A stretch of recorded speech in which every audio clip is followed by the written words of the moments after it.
Thank you, Carl. Good morning, everyone. My name is Donna Hare, and I worked at Philco Ford Aerospace from 1967 to 1981. During that time, I was a design illustrator, draftsman.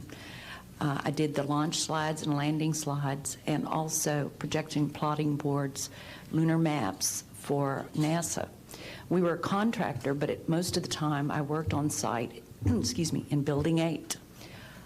I had the opportunity to do extra work during downtime, which was between missions, and I walked into a photo lab, which was the NASA lab across the hallway. I had a secret clearance, which is not that high, but I was able to go into restricted areas, which this was. At the time, I was talking to one of the techs in there, and he drew my attention to a photograph, a NASA photograph.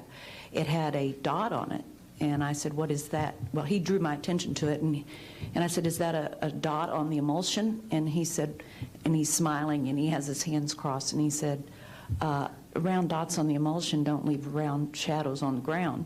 And this was an aerial photograph of the Earth, I'm assuming the Earth, because it had pine trees on it, and the shadows of the craft, or whatever it was, were in the same angle as the trees.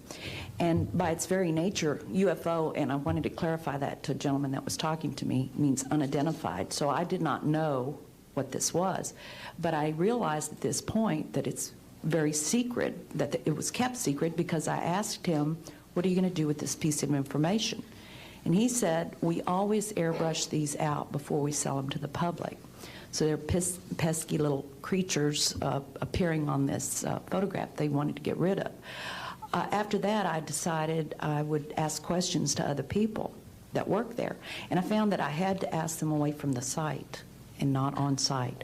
A guard told me that he was asked to burn some photographs and not to look at them.